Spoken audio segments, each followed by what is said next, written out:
let's reinvent the exercise of power.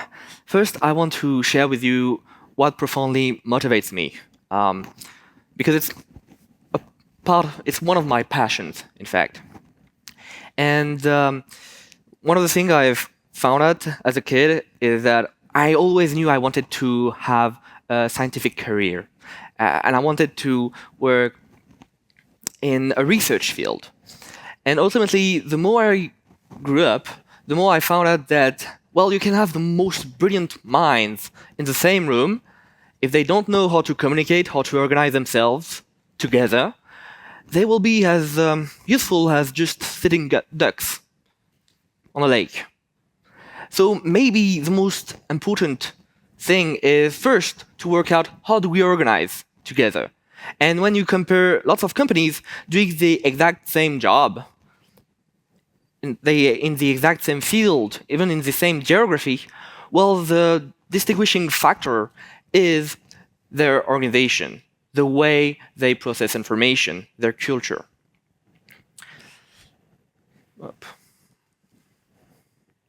And so today's program, which will be quite efficient, will go on the pyramidal hierarchy. How can we reinvent the exercise of power? And just a couple advice you can take home so that you can immediately take next actions. The first thing we need to acknowledge is that hierarchy got benefits. You, as a manager, handling your service, your team, well, the way you manage them offers lots of benefits. Even if, of course, there are downsides, we'll get there right after. But it has profound benefits, and we need to acknowledge them, because before wishing to reinvent the way we exercise powers as managers, we need to have a system which can do at least as good as before. Which sounds logical, but oddly enough, it's not always the case. So one of the main benefits is scaling up. You can have an organization of 2 million people. No big deal. But prior, the scientific principles of management written by John Taylor, it was kind of difficult. Well, except for armies, but that's another topic. The second thing is decision-isness. Well, when you have a chief, a CEO, just somebody managing for you, well, there's a decision that is taken. And there's an efficiency behind this. You don't need to discuss 3 hours over a decision. Well, that's the boss. Okay, maybe the boss is wrong, but at least, there's a decision which is taken. There's a vision.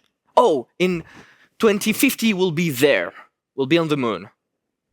Well, maybe not always happen, but at least, there's a path. We know where we are heading. And there's an alignment. There's a common project. The annual meeting where you have the CEO on stage or the director just telling you, okay, for next year, we're going to do that. And many others, which creates, of course, many issues, many of whom you are familiar with. There's lots of implicit within an organization, which studies shown is the greatest pain point in not only organization, but also in social context involving humans. Political games, of course, sabotage, so departments isolating themselves from one another, lack of communication, lack of coordination, lack of alignments, creation of bullshit jobs. I don't know if everybody knows that one. It's sadly a more common one. Loss of values and purpose. What is the meaning of my job, ultimately? A rigid structure which is hard to adapt, which is funny because we are here today also to speak about living organisms. Well, could the organization be considered as a living organism which disposes of its own purpose and which can evolve, not having to rely upon simple individuals having the whole power over them? Organization disconnected from reality, of course. Focus on crush dogs. So that's a French expression. Basically, you're coming to a meeting and we're discussing about every single point except the important ones. The Omerta law. So coming from the south of Italy. So basically, there's an issue, but nobody's talking about it. A bit like Voldemort. The absence of common sense, because common sense isn't that common. The absence of taking initiative, and many others. We could make an entire day just listing that keynote. And the issue is that in reality, it often looks like this. So it just shows how incredibly wealthy human interactions are. And you can try to describe the company with a pyramid as long as you want. There's always going to be those bits of human interactions. And so basically, if you want to do your job well, you need to have good relations with everybody. You need to be friends with them, ideally, even. And I'm not even going to speak about if you want to have a promotions in certain companies or hospitals. So if you need to take a picture, go ahead. I'll just skip.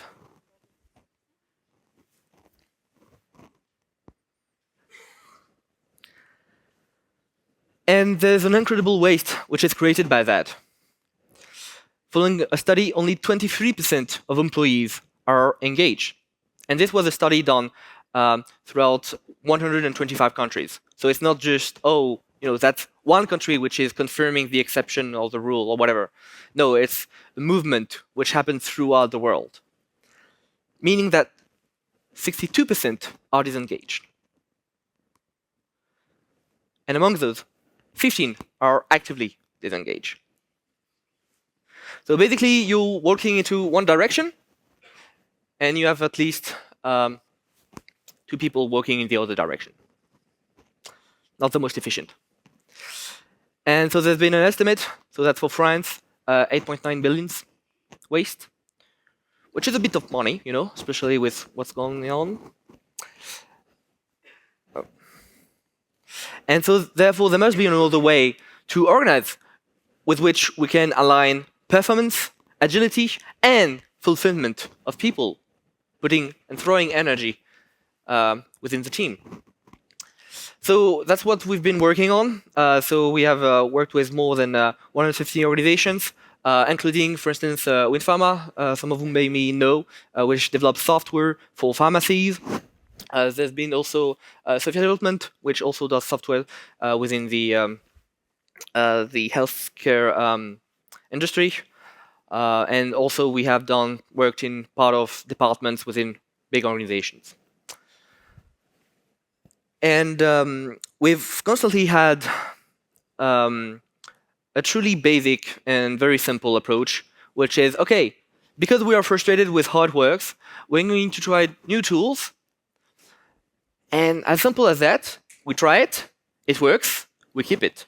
It doesn't work, we throw it in the bin, which doesn't ask a lot of brain availability. And we've been doing that since 2008, and I want to share with you our conclusions. And what we believe is actually that there is a huge blind spot within companies. And so the biggest blind spot that we currently have is, first of all, hierarchy. When we look at hierarchy, it's just administrative and financial stuff. It's just a work contract. Okay, so as soon as you sign a work contract, well, you are part of a hierarchy. Maybe you are under somebody, above somebody, whatever, but you are part of a hierarchy. That's how the labor law works. However, the big issue is that as soon as you sign that contract, well, you engage yourself into the organization too. And I don't know why, but we've decided to organize ourselves generally around the work contracts, which is just HR. When we think 2 seconds about this, it doesn't make any sense. Why should we work and organize ourselves, our daily lives, around work contracts? But worse than that, we also organize ourselves around job titles. So there's a hierarchy, we organize, and then we put job titles, which are 3 different things, which should be considered separately. The same, if somebody is director, well, he has the power. He has power over many things. But I know lots of directors, and they don't have any power. But it's their job title, so we suspect they may have some. And worse than all of that, well, because somebody is director in R&D, well, we suspect that he have the expertise in R&D. which, as we know, it's not because somebody have a job title that they're necessarily competent. Otherwise, won't have many issues. And each of those 5 topics should be addressed separately, because there are different matters. We have attempted many things to modernize. So the carrot and stick management, so reward and punishment, coaching, development, collective intelligence trainings, culture, remote working, job descriptions, horizontal or even matricial organizations, and many other things. However, the biggest issue remains that we haven't addressed how power is structured fundamentally. And if we want to truly make a change, we need to address this point first. So how could we do that? Well, we need to reinvent the way we exercise power naturally. So let's take a simple example with a team. That's a classical organization. You all know it. The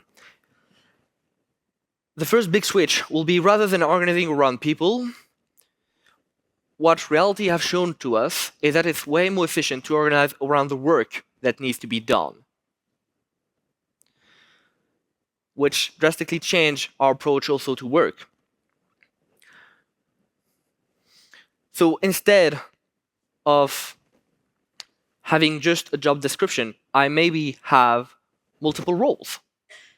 And I may evolve also with my roles within my team. I may switch, I may update, which just is common sense. One of the examples that was most, how to say this, terrible, I must admit, was for a woman who was a senior expert in a corporation. And we did this work of clarifying her roles. And we came out with 16 different roles. And she was like, oh, damn, I understand why I'm almost burnout. Yeah, no wonder. But the thing is, she was senior expert, that was her job title. And so over the years, anything during a meeting, oh, somebody needs to do that. Well, it will be for Dominic. Yeah. You take it, Dominic? Sure. And over the years, she took more and more responsibilities. She took more and more tasks. And eventually, after more than 10 years in that company, well, she had those 16 roles. But when we look at those 16 roles, well, within those 16 roles, there were only 6 which required her seniority and expertise. That means that this organization was paying her handsomely for doing 10 roles on which she had no value. And those could be dispatched to other people, juniors within the work. People who were just rookies, who were just hired. And that's exactly what we did. And to make it simple, she kept those 6 roles on which she had a ton of value. We put those 10 roles and we dispatched them to newcomers within the organization who were very happy to take on new responsibilities. And the organization was just happy because, well, it was a better return on investment, given how the salary was, how expensive it was. And also, well, of course, health, no burnout for Dominic, hopefully. And that is worth a lot. So to simplify it, well, as a manager or even as just a team member, I fill one or multiple roles.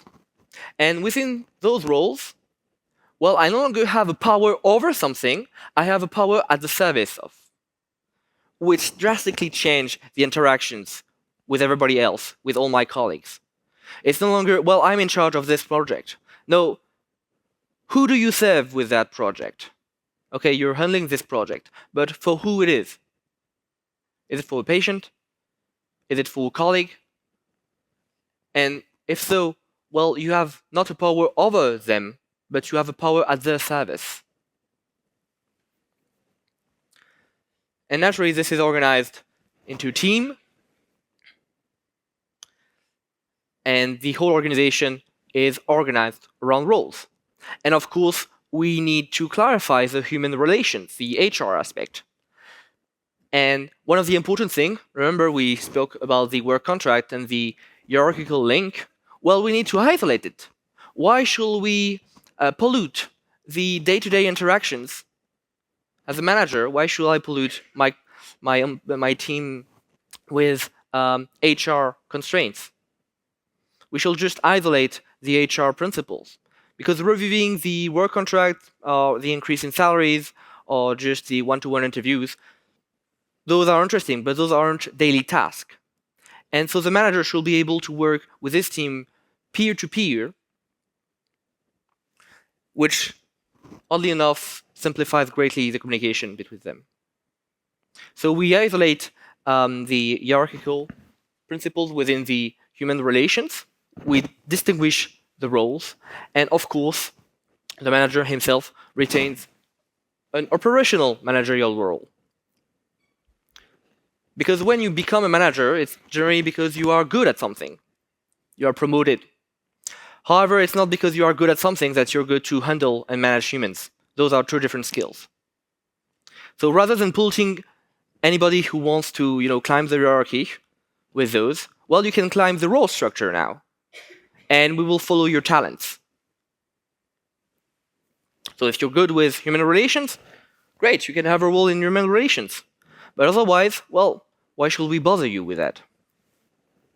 And of course, everything is aligned with the purpose of the organization. And this passes through what we like to call a constitution. Because we need to define what is a role. As long as I have a role, what can other colleagues await from me? How do we define a role? We need to explicit those rules of the game. And so that passes through a constitution, simply enough.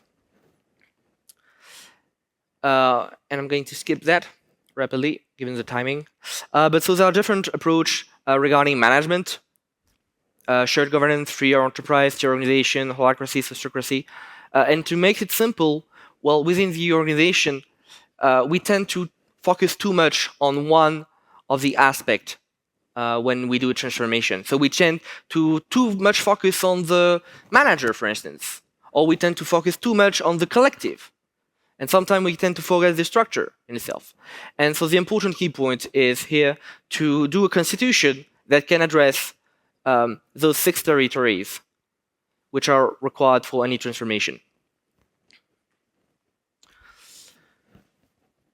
To have something, of course, which is tailored and which is evolutive, because one of the key principles is to make it evolve regularly. So when we have this constitution, well, the same goes for the team. We try new concepts, we try new things.